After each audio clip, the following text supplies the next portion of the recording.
जगन्नाथ प्रधान सपक्ष बाहर वरिष्ठ नेता जय नारायण मिश्र और जगां गिरफ्तारी को नापसंद कर ओएस अफिसर को टार्गेट कर जय नारायण से कहते ओएस अफिसर बीजेडी हैंगओवर जाइनी राज्य में गोटे पटे बन्या स्थिति और रथयात्रा अघटन बेले धर्मघट करने ये सबको इंगित करुच्ची कोर्ट गाइडलाइन न मानि जो नाटक कले से जनापड़ी बीजेडी हैंगओवर जाइनी से आहरी भी कहते जगा प्रधान ना एफआईआर नाही से स्थान में भी से नथिले मात्र बीजेडी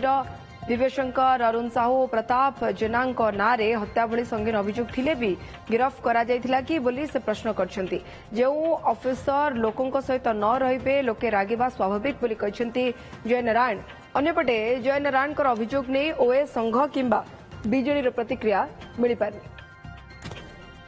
जगा प्रधान से जगह को जाई नहीं जगा प्रधान षड्यंत्र किसी नहीं से ऑफिसर चरित्र तो से जो लेडी ओएस ऑफिसर कही सारे ऑफिसर मानकर बहुत मु सबू कथा नहीं बहु ऑफिसर बीजेडी हैंगओवर जाऊ नहीं जगन्नाथ गिरफ्तारी को पसंद करू नहीं बिल्कुल पसंद करू नहीं जगन्नाथ से जगह इन्वॉल्व नथिला जगन्नाथ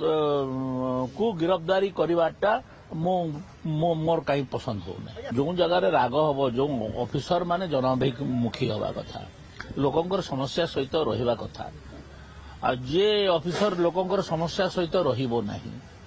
लोक तो ऊपर रागिबे निश्चित भाव में रागिबे स्वाभाविक कथा गोटे दिव्य शंकर मिश्र तापरे से जो महांगार जो थिला गोटे मंत्री प्रताप जेना हाँ आउ केते ना धरबी हाँ अरुण साहू हाँ जे यही जो तीन जन हत्या मकदमा माने संश्लिष्ट होई गिरफ्त करागला कि